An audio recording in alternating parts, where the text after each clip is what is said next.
जिन student को UP PCS का आने वाला प्रीलिम्स देना है वो ध्यान से सुने। सारे फ्री इनिशिएटिव के पापा वीडियो आपको लगातार इसी चैनल पे स्टडी फॉर सिविल सर्विस में हमने दे दिए हैं। पीवाईक्यू के सारे सब्जेक्ट वाइज पापा दे दिए हैं।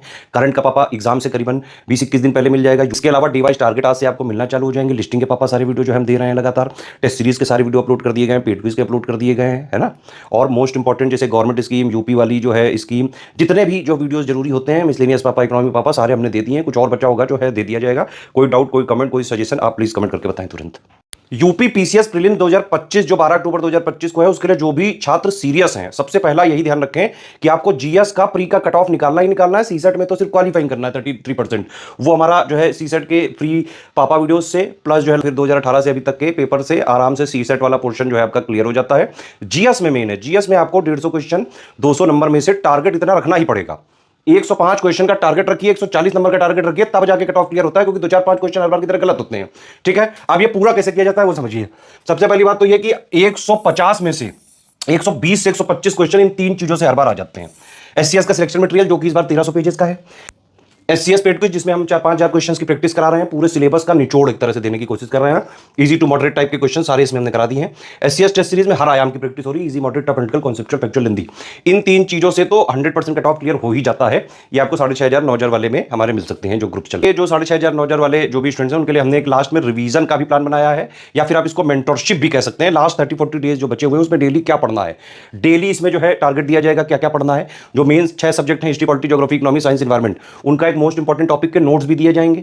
उसके हाई शॉर्ट नोट्स भी दे दिए गए हैं बाकायदा, है ना। उसके पीवाईक्यू भी जो है हमने दे दिए हैं, आप उसको टेस्ट सीरीज के फॉर्म में लगाओ, रैंकिंग वगैरह देखो। प्लस एससीएस की जो है पूरी टेस्ट सीरीज में से 6 जो है जीएस की फुल लेंथ, 5 सीसेट की, प्लस हमने 5 यूपी स्पेशल की मिनी टेस्ट भी दिए हैं, प्लस हमने 9 सब्जेक्ट वाइज मिनी टेस्ट भी दिए हैं जिसमें 25-25 क्वेश्चन है। डे वाइज टॉपिक बता रहे हैं, PYQ, SCS test series, monthly current affair को भी, लास्ट के जो 12 मंथ के करंट अफेयर हैं उनको भी आप बाकायदा मोस्ट इंपॉर्टेंट जो उसके क्वेश्चन है उनकी प्रैक्टिस वगैरह कर सकते हैं इसमें। ठीक है, बाकी आज का क्या टारगेट है, किस तरह से आज क्या क्या चीजें पढ़नी है, आज के मोस्ट इंपॉर्टेंट टॉपिक्स कौन कौन से हैं, ये सारी चीजें अभी हमारी एससीएस टीम आपको बताएगी सारा सब कुछ। स्टडी फॉर सिविल सर्विस का लास्ट डे इसका जो मेंटोरशिप प्रोग्राम चल रहा है प्रीलिम्स के लिए 12 अक्टूबर मिशन के लिए, यहाँ पर डेली टॉपिक्स हम लोग देख लेते हैं। हाई यील्ड नोट्स जो लोग पढ़ चुके हैं उसका रिवीजन करते हुए चलिएगा। हाई यील्ड नोट्स जिनको नहीं पता, इसका अलग से फोल्डर आपके कह सकते हैं बैच में बना हुआ है, इस पर जाकर के आपको सारे वीडियोस देखने थे। वैसे हम रिमाइंड करा चुके हैं, सभी रिस्पॉन्सिबल लोगों ने इसके सारे वीडियोस कंप्लीट कर चुके होंगे और अब पीडीएफ से रिवीजन भी कर रहे होंगे। तो हाई यील्ड नोट्स का रिवीजन करते हुए चलना है, मिसलेनियस का रिवीजन करते हुए चलना है। 120 मिनट डेली आपको प्रैक्टिस पर देने ही देने हैं। 120 मिनट्स की प्रैक्टिस करनी है। प्रैक्टिस के लिए फोल्डर बना हुआ है, उसमें से जाकर के आप प्रैक्टिस कर सकते हैं। आज का अंतर्राष्ट्रीय राष्ट्रीय करंट अफेयर में टॉपिक है हमारा मेजर मिलिट्री एक्सरसाइजेस। इससे जो सवाल आया था 2024 में, उसने बहुत सारे लोगों को चौंका दिया था। कई सारे लोग इसको अटेम्प्ट भी नहीं कर पाए थे, लेकिन हर बार ऐसा नहीं होगा। मिलिट्री एक्सरसाइजेस में हर बार डेट्स नहीं पूछी जाएगी, किस देश से कौन सा अभ्यास करता है भारत, ये भी पूछा जा सकता है, और उसके फैक्ट्स भी पूछे जा सकते हैं। और डे 17 के आज के हमारे टॉपिक्स हैं medieval art and architecture, literature. इससे एक क्वेश्चन बहुत एक्सपेक्टेड है, मैं मान के चल रहा हूँ लिटरेचर से एक क्वेश्चन आना ही आना है। 1 क्वेश्चन कंफर्म्ड यहाँ पर मार्क कर लीजिए, एक क्वेश्चन इससे आना ही आना है टेबल से। यूकेपीएससी में भी इस साल पूछा गया था, और जो है मेडिवल आर्ट आर्किटेक्चर से भी आ जाता है, जैसे बीपीएससी में आया था। पॉलिटी में constitutional amendment, major judicial interpretation, विभिन्न मामलों में सुप्रीम कोर्ट का क्या निर्णय रहा है।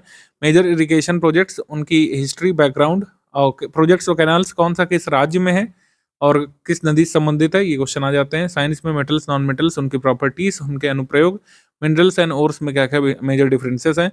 इन्वायरमेंट में नॉन रिन्यूएबल एनर्जी के हम लोग इस समय प्रकार देखेंगे, यानी कोल, पेट्रोलियम, नेचुरल गैस, न्यूक्लियर। गैर नवीकरणीय ऊर्जा के प्रकार हम लोग देखेंगे, कोल, पेट्रोलियम, प्राकृतिक गैस, परमाणु ऊर्जा। अर्थव्यवस्था में आरबीआई, उसका बैकग्राउंड, आरबीआई से संबंधित तथ्य देखेंगे हम लोग। तो इतिहास में सबसे पहले देखेंगे, इतिहास में मध्यकालीन कला, वास्तुकला, साहित्य के बारे में। 71वें बीपीएससी पीटी का ये सवाल है, अभी जस्ट पेपर हुआ है कुछ दिन पहले।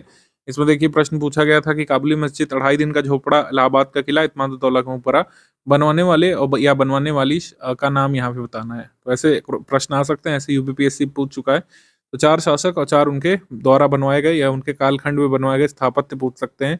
ऐसे भी पूछ सकते हैं कि कौन सा स्थापत्य पहले बना, कौन सा बाद में बना, क्रोनोलॉजी में लगाने को भी आ सकता है। ठीक है, तो इसमें मुगल स्थापत्य दिया हुआ है, अकबर के काल के स्थापत्य, और कौन से कहाँ पे स्थित हैं यह भी आ सकता है। ठीक है, तो जैसे ये फतेहपुर सीकरी के स्मारक हैं, ये जो बनाए गए थे, सलीम चिश्ती का मकबरा, जोधाबाई का महल, तुर्की सुल्ताना की कोठी, इस्लाम खान का मकबरा, हिरन मीनार, हाथी पोल, अनूप तालाब, 9 महल, ये सब।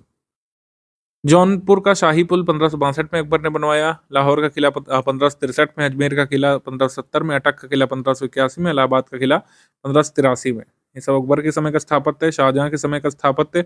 मोती मस्जिद 3 शासकों ने बनवाई थी। शाहजहां ने जो है औरंगजेब ने अलग अलग जगहों पर ये मोती मस्जिद थी, किसी की लाहौर में थी, किसी की आगरा की, किसी की दिल्ली में। मोती मस्जिद किसकी कहाँ पे देखिएगा आप, जो जहांगीर नूरजहां का स्थापत्य इत्माद-उद-दौला का मकबरा है, इसमें पिट्रा ड्यूरा का यूज किया गया था। पित्रा ड्यूरा मेथड या फिर पच्चीकारी, इसका मीनिंग आपको पता होना चाहिए। स्थापत्य की दीवारों पर जो अर्ध कीमती पत्थरों से फुलवारी बनाई जाती थी, उसी को पच्चीकारी या फिर पित्रा ड्यूरा मेथड बोलते हैं। एक बार एग्जाम में आ चुका है पित्रा ड्यूरा क्या है, ये डेफिनेशन वर्ड बाय वर्ड रट लीजिएगा आप एटलीस्ट अभी के लिए। सल्तनत कालीन स्थापत्य किसके समय में क्या बना था, इससे 2022 में प्रश्न भी आया था। अगर आप पीवाईक्यू सॉल्व कर रहे हैं तो आपको एकदम से एक औंधा होगा दिमाग में कि मैं किसकी बात कर रहा हूँ। इसमें 4 शासक और 4 उनके द्वारा बनाए गए स्थापत्य के बारे में पूछा था। पुस्तक और रचनाएं में इस साल यूकेपीएससी का पेपर अगर आपने देखा है हमारी एनालिसिस, तो अमीर खुसरो की जो बुक्स हैं उसके बारे में पूछा था, कौन कौन सी अमीर खुसरो किताबें हैं। तो किराना स्वैदैन, मिफ्ताहुल फुतूह, खजाइनुल फुतूह, ये सब पूछी गई थी यूकेपीएससी पेपर में। ठीक है, नूए सिफर पूछी गई थी। इसके अलावा तुगलकनामा, नाजुल फुतूह, तारीख दिल्ली, तोहफतुल सिगार, वसतुल कमाल, गुरुतुल कमाल, बाकिया नाकिया, निहायतुल कमाल, आशिका एक बार पूछी जा चुकी है यूपीपीएससी में ही। आशिका ये टेबल में नहीं गिवन है, इसको नोट कर लीजिएगा। आशिका भी ये अमीर खुसरो की कृति है। संवैधानिक संशोधन, इनके ईयर इंपॉर्टेंट है, किसमें क्या क्या जो है टिप्पणी की थी सुप्रीम कोर्ट ने। बेसिक स्ट्रक्चर संबंधित केस कौन सा है, ये सब आपको पता है। क्रीमी लेयर का कंसेप्ट किस जो कह सकते हैं केस में आया था, ये सब पता होना चाहिए। ऐसे पूछ लेते हैं। भूगोल में प्रमुख सिंचाई परियोजनाएं और उनसे संबंधित नहरें कौन सी कहाँ पे है, और इनका जो डिवीजन है, लघु सिंचाई परियोजना, मध्यम सिंचाई परियोजना, वृहद सिंचाई परियोजना में भारत में सिंचाई की आवश्यकता कौन है, क्यों है, इसके 6 कारण यहाँ पे गिवन है। ये भी एग्जाम में कई बार आ जाते हैं जब कृषि ज्योग्राफी को लिंक करके सवाल आता है। और उत्तर प्रदेश में जो प्रमुख नहरें रही हैं, कब कब खुदवाई गई, कहाँ कहाँ पे खुदवाई गई, उनका लोकेशन वगैरह क्या है, ये ध्यान रखिएगा। विज्ञान में धातु, अधातु, खनिज, अयस्क, इनकी डेफिनेशंस, इनके कैरेक्टरिस्टिक्स, इनके प्रकार वगैरह देखिएगा, यही सब क्वेश्चन आते हैं। ठीक है, तो इससे फैक्चुअल क्वेश्चन बनते हैं। खनिज और अयस्क में क्या बेसिकली अंतर है, ये आपको पता होना चाहिए। कोयला, पेट्रोलियम, प्राकृतिक गैस, परमाणु ऊर्जा, ये सब नवीकरणीय ऊर्जा स्रोतों में आते हैं। ठीक है, इससे क्वेश्चन एक आता ही आता है। तो कोयला जो है कैसे कैसे बनता है, कोयले के प्रकार कौन कौन से हैं। जैसे कोयले के बारे में एक बार पीयू पेपर में आया था कि जो है लिग्नाइट कोयला जो है, इसकी सबसे बड़ी खदान कहाँ पे हमको देखने को मिलती है, तो ये देखने को मिलती है तमिलनाडु में, नेवेली में। नेवेली तमिलनाडु में हमको लिग्नाइट कोयले की खदान देखने को मिलती है, सबसे बड़ी खदान। तो लिग्नाइट डिपॉजिट सबसे ज़्यादा नेवेली में पाए गए हैं। तो ऐसे क्वेश्चन हमारे एग्जाम में देखने को मिलते हैं। पेट्रोलियम खनिज तेल, इनका बेसिक देखिएगा कैसे निकाला जाता है, कहाँ कहाँ पे पेट्रोल के कुएँ हैं भारत में प्रेजेंट में, क्या कोई नई खोज हुई है, प्राकृतिक गैस के कुएँ कहाँ पे हैं, प्राकृतिक गैस के रिजर्व्स कहाँ कहाँ पाए जाते हैं, पारंपरिक प्राकृतिक नेचुरल गैस या फिर गैर पारंपरिक प्राकृतिक गैस में महीन अंतर क्या क्या होता है, ये देखिएगा। सभी चीज़ें अंग्रेजी माध्यम में भी गिवन है हमेशा के तरीके। मैं एक ही नोट स्क्रॉल कर रहा हूँ, इसका मतलब ये नहीं कि इंग्लिश मीडियम में गिवन नहीं है। सारी चीज़ें यहाँ पे इंग्लिश मीडियम में भी गिवन है। आशिका ये नोट कर लीजिएगा अमीर खुसरो की, शायद यहाँ पे नहीं गिवन है। और इसको अच्छे से रिवाइज करिएगा। डेली नोट्स रिवाइज करने में कितना समय देना चाहिए, मेरे हिसाब से कुछ लोग पूछ रहे थे कई बार। मेरे हिसाब से 40 से 50 मिनट यहाँ पे सफिशिएंट है, इससे ज़्यादा आपको नहीं देना है। इससे ज़्यादा में आप मतलब इससे कम में याद कर लेंगे अगर आपने ठीक ठाक पढ़ाई की है अब तक।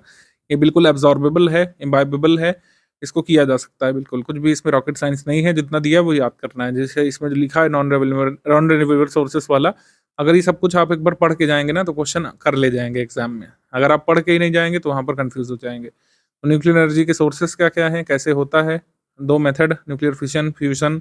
सन की एनर्जी में कौन सा काम में आता है, न्यूक्लियर फिशन रिएक्शन कैसे कैसे होता है, आरबीआई, इसका बैकग्राउंड, इसकी स्थापना, मेजर फंक्शंस क्या क्या हैं, और मेजर फैक्ट्स जैसे कौन कौन से, first Indian governor, first governor of RBI Manmohan Singh कब बने थे। ठीक है, ये देखिएगा मनमोहन सिंह का निधन भी हुआ था, तो मनमोहन सिंह का कार्यकाल वैसे हम करंट अफेयर में भी डिस्कस कर चुके हैं अपॉइंटमेंट्स में, लेकिन इससे कनेक्ट करके भी आप देख सकते हैं कब वो आरबीआई गवर्नर वगैरह बने, उनके द्वारा क्या क्या किया गया था।